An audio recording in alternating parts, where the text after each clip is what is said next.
Huh, what's going on? Today was the long-awaited wedding of my only son. After losing my husband, I raised my son all by myself, and he grew up to be such an outstanding young man. It's my greatest pride.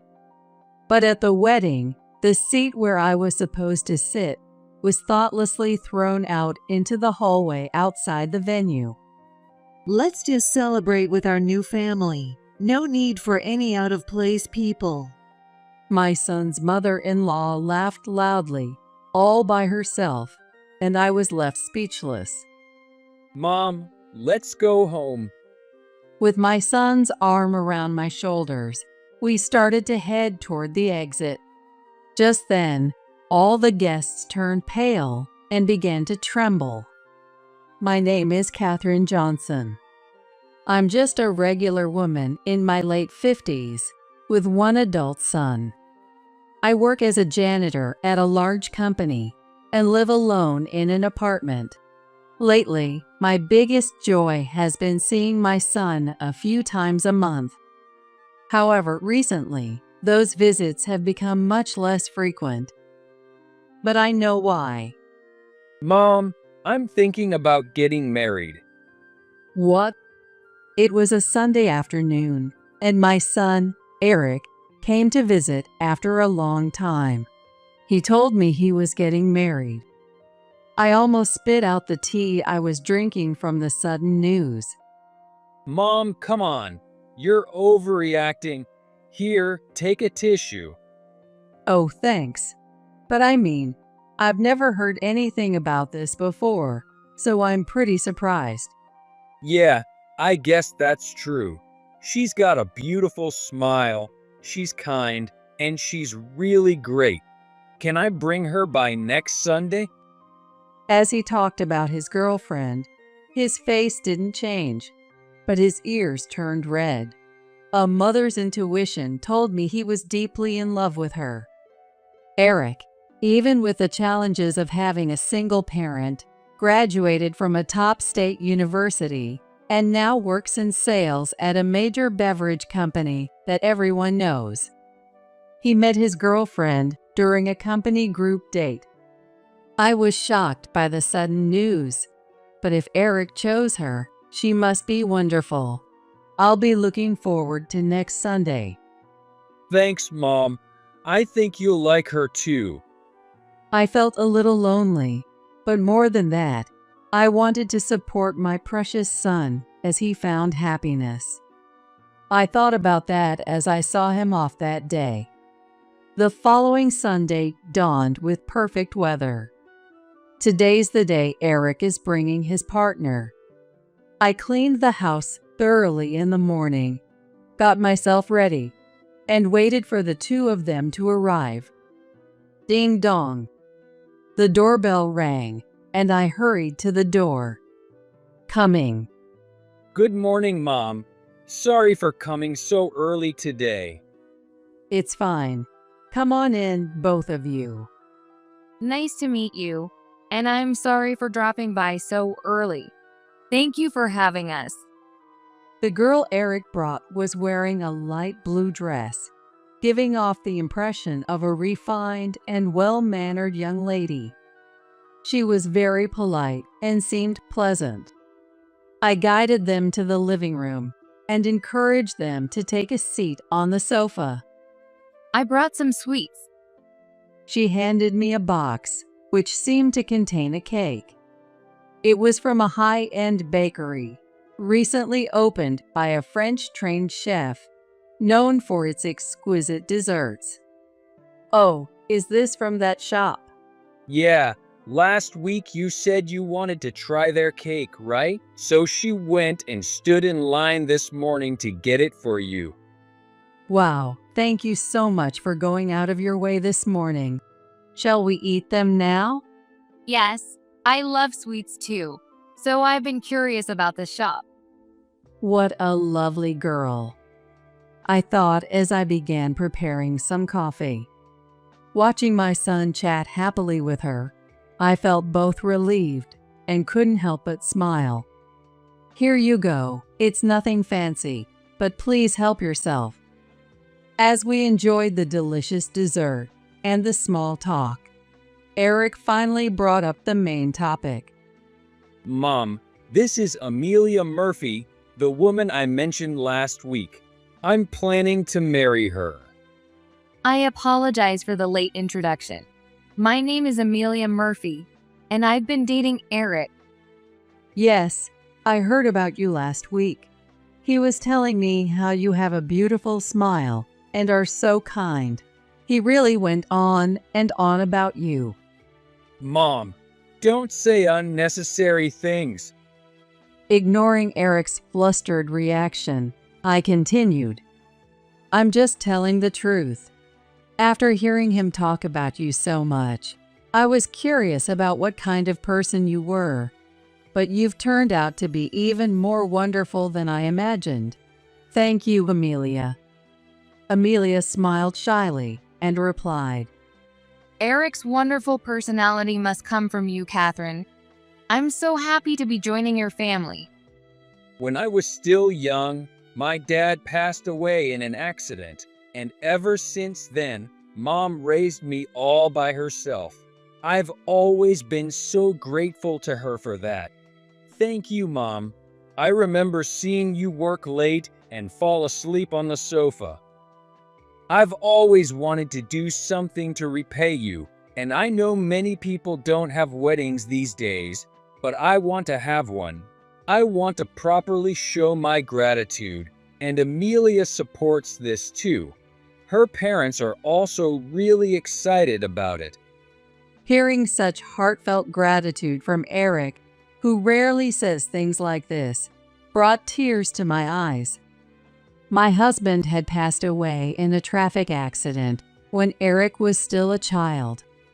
The weight of raising him alone had been overwhelming at times, but thanks to the support of those around me, and most importantly, Eric's bright and steady personality, we made it through. So, with that in mind, we're planning to have a meeting between both families soon. Would it be okay to arrange it within the next month or so? Of course, I should properly introduce myself to Amelia's parents. I'd love to meet them. Thank you. I'll let my parents know. With the family meeting scheduled, the day came to a close. The tension I had felt since morning finally eased, and I took a deep breath. As I reflected on the day, I realized how it feels to have your child begin their journey into their own life. I was truly happy to see Eric with someone who made me feel like I could wholeheartedly support their marriage. About a month later, we had our family meeting at a fancy restaurant. I was invited to meet Amelia's family and share a meal with them. When I arrived at the location, Eric and Amelia were already standing by the entrance.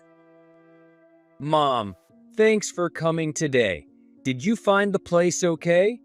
Yes, thanks for choosing a spot that even someone as directionally challenged as me could find easily. I was a bit worried you might be the only one who couldn't make it, but I'm glad you did. Amelia's parents haven't arrived yet, so we can wait inside. Thank you for coming today. They guided me inside, to the room where the family meeting would take place. As I thought about how few times in life you experience something like this, I couldn't help but feel a little nervous. At times like this, I wish my husband were still here. I took out the small picture of him I'd brought along and set it on the table. After a short wait, I heard voices and footsteps approaching. It must be Eric and Amelia with her parents. The sliding door quietly opened. I'm so sorry to have kept you waiting. The first person to enter the room was a large man. This must be Amelia's father. Oh no, I think I arrived a bit too early. The man, who had a cheerful demeanor, bore a resemblance to Amelia. Next, a woman entered, clearly Amelia's mother, judging by her high-end designer clothes and the jewelry covering her from head to toe. She was dazzling, and I had a gut feeling that we were complete opposites. Amelia's mother looked me up and down from head to toe, then gave a rather indifferent greeting. Hello. Hello, nice to meet you. I'm Eric's mother, Catherine. I'm Amelia's mother. Hey, greet her properly. Amelia's father gently chided her mother, who looked displeased. Thus began the meeting of both families. But Eric skillfully managed the situation, and things proceeded smoothly.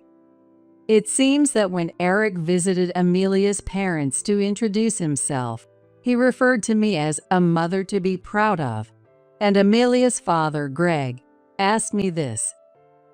I've heard you raised Eric all on your own, and he turned out to be quite a man. That must have been tough at times, wasn't it? Yes, indeed.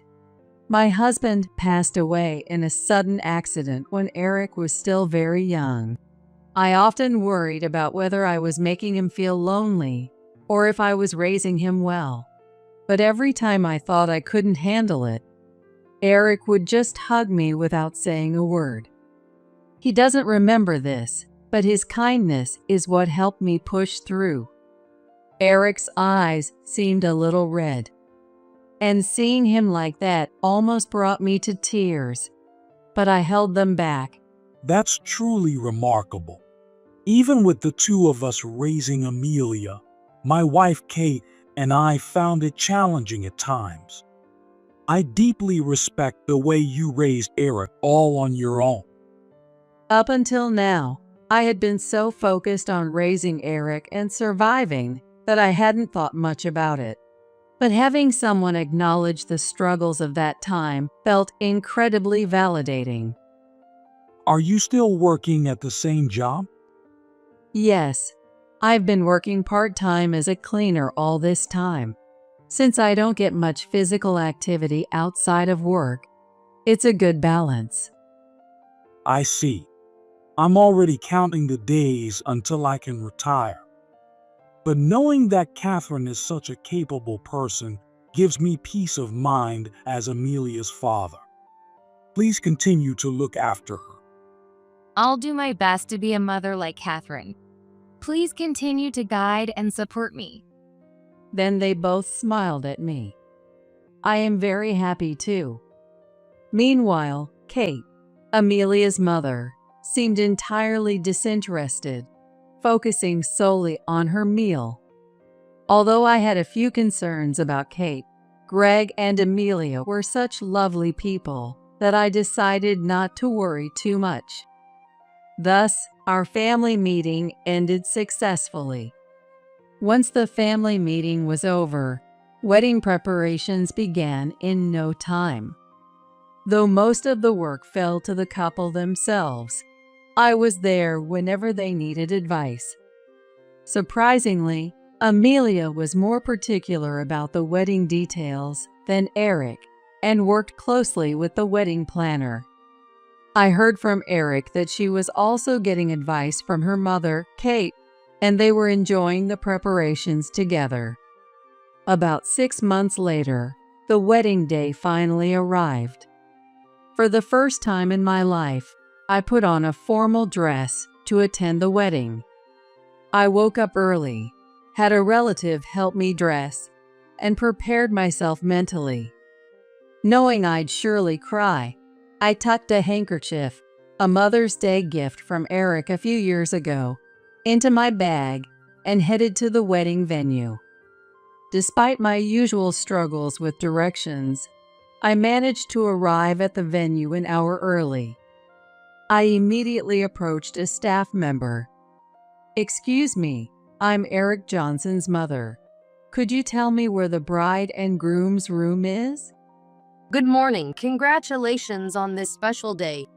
I'll take you to their room. Following the friendly wedding planner, I arrived at their room. Knock, knock. "Eric, I'm coming in." When I entered, there was Eric, looking nervous in his tuxedo. Oh, Mom, thanks for coming today, and thank you for raising me all these years. It's your big day. I'm the one who should be thanking you for giving me this opportunity. Thank you for being my son. Accepting such sincere words of gratitude felt a bit awkward, but Eric seemed to feel the same, as his ears turned slightly red. After greeting Amelia, now dressed in her wedding gown, my heart still pounding with excitement, we made our way to the chapel. As I entered the chapel, I saw familiar relatives, and Amelia's parents were already seated. It finally hit me. Eric is really getting married. Kate, Amelia's mother, was even more extravagantly dressed than at the family meeting, and I nervously wondered if she might outshine Amelia in her wedding dress. Before I knew it, the ceremony began. As the bride and groom entered, exchanged vows, and kissed, I couldn't stop the flood of memories that raced through my mind, and tears filled my eyes. I felt as if there would never be another moment as joyful as this. The emotional ceremony ended smoothly, and now it was time for the reception. Chatting with my relatives, I made my way to the reception hall. After parting ways with the relatives, I headed toward the guest of honor's seat, where I was supposed to be seated. I reached the guest of honor section, but there was no chair for me. Thinking it must be a mistake on the venue's part, I was about to ask a staff member when Catherine, is something wrong? it was Kate, with her overpowering perfume, standing there in her dazzling outfit. Oh, Kate. Actually, it seems there's no chair for me at the guest of honor's table. I thought it might be a mistake on the venue's part, so I was just about to check, Oh, there's no mistake. Kate said with a raised eyebrow, her tone matter-of-fact. Excuse me? What do you mean? I told you from the beginning, Catherine. There's no seat for you. What? But I'm the groom's mother. Before I could finish, Kate let out a deep sigh. Look, I hate to say this, but my entire family works for large corporations, and all the guests here are CEOs and executives. How would it look if you, a mere cleaner, sat among them? Wouldn't you feel miserable? I didn't prepare a seat for you because I didn't want to embarrass you. Imagine standing on the same ground as the people who manage the buildings you clean. It's humiliating, isn't it? You attended the ceremony, so why don't you just leave now and skip the reception? It became clear that Kate found my part-time cleaning job shameful and didn't want me, the groom's mother, embarrassing her in front of the high-ranking guests. Could I really be an embarrassment to my son? I'd never thought of it that way before, but perhaps I looked that way to others. I felt as though everything I had ever done was being invalidated, and I couldn't help but feel a deep sense of frustration. As I stood there, unable to find the words to respond, Kate continued. I really don't want to say this, but every other relative here works for big companies. Don't you think it would be ridiculous for a cleaner to sit at the guest of honor table? For Eric's sake, it would be best if you just left now. Indeed, every other relative worked for well-known companies, and I was just a part-time cleaner. Perhaps I did stand out in this setting. Was I really a burden on Eric? As I listened to Kate's words, all of my past efforts suddenly seemed insignificant and hollow. Mom? Oh, Kate, you're here too. What's going on? Eric, having changed into his reception outfit, approached us. Oh, Eric, It seems your mother isn't feeling well. I think she's overexerted herself on your big day. Since the ceremony is over, she should go home and rest. Kate lied effortlessly, but I didn't have the energy to argue. Not wanting to ruin Eric's special day, I slowly began to walk away. Seeing this, Eric quickly rushed to my side. Mom, are you okay? Are you really not feeling well? Do you have a fever? He touched my forehead, then his own, checking if I had a fever. Kate, does my mom really have a fever? Sensing something, Eric questioned Kate directly.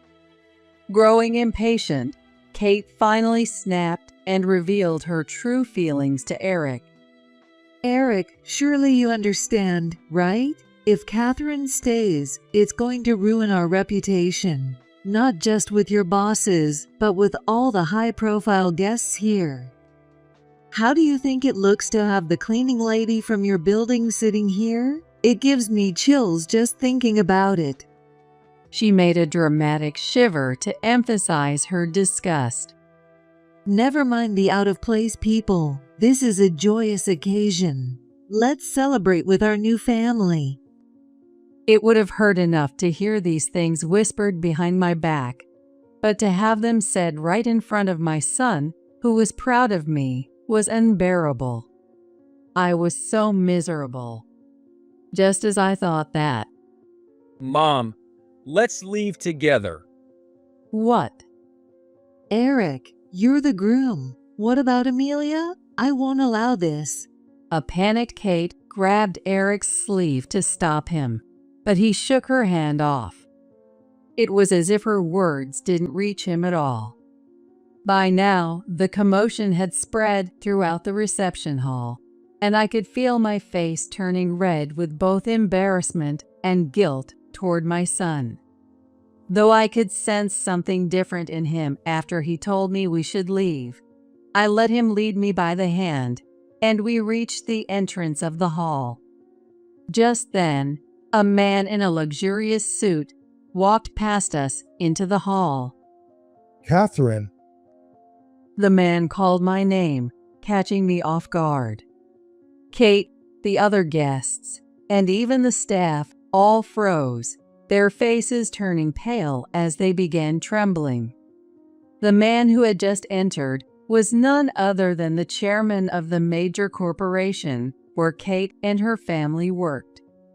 He was so high up in the company that even employees rarely had any direct interaction with him, much less being recognized by name. The sight of him calling me so casually sent a wave of shock through the hall. Catherine, thank you so much for everything you've done. I'm honored to be invited to Eric's wedding today. In truth, the chairman and I had a long history. It was 27 years ago, and that day my husband, Eric, and I went for a walk in the park. The fresh air feels nice, doesn't it, Eric? I still vividly remember baby Eric looking up at the bright blue sky with his sparkling eyes. My husband gazed lovingly at him as we enjoyed our walk back home. We were just about to cross a large intersection near our house when it happened. As we started crossing, a car ignored the red light and barreled toward the crosswalk. A man crossing just ahead of us was seconds away from being hit. Watch out! Without thinking, I pushed the stroller back onto the sidewalk and grabbed the man's arm, pulling him to safety.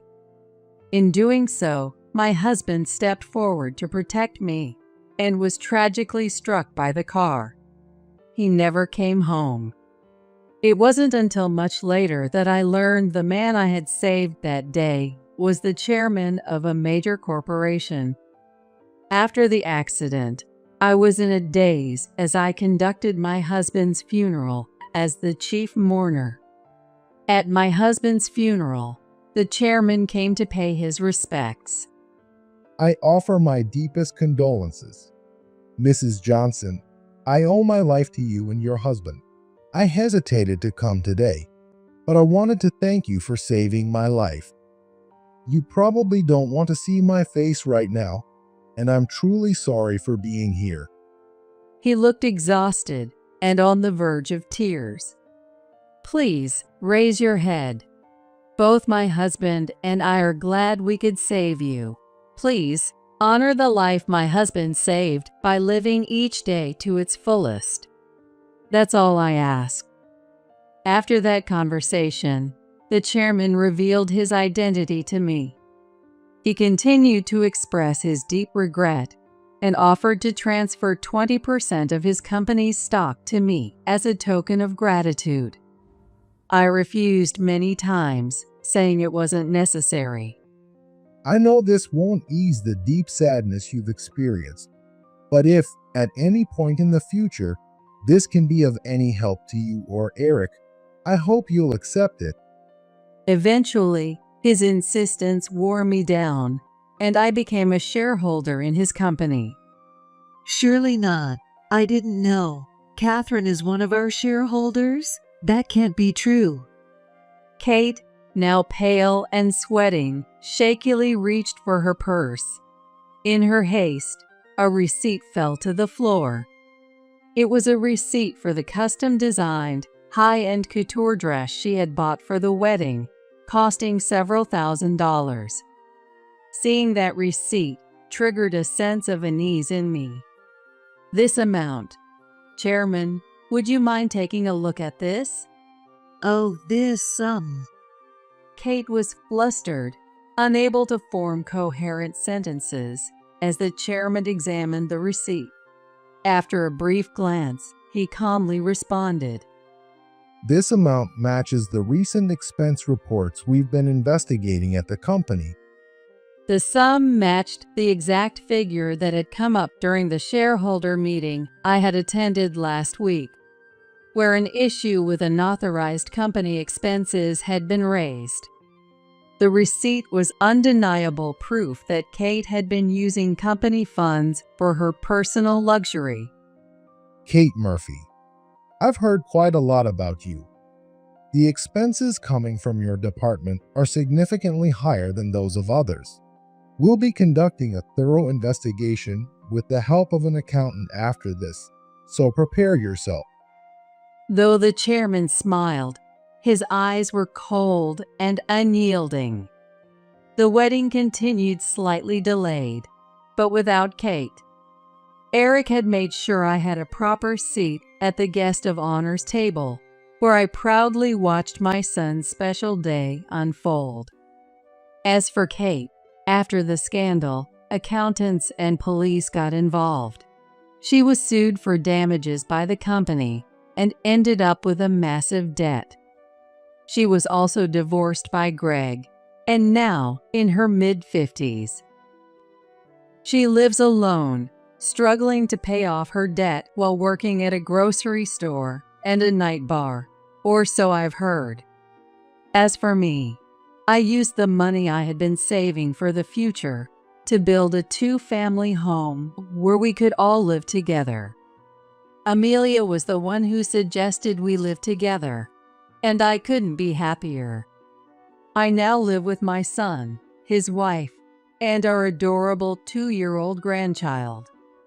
Our grandchild is just as lovely as Eric and Amelia is now expecting their second child. We spend our days joyfully wondering whether it'll be a boy or a girl, and those moments are my greatest happiness. The humiliation I faced on Eric's wedding day will never be forgotten, but it made me appreciate the happiness I have now more than ever.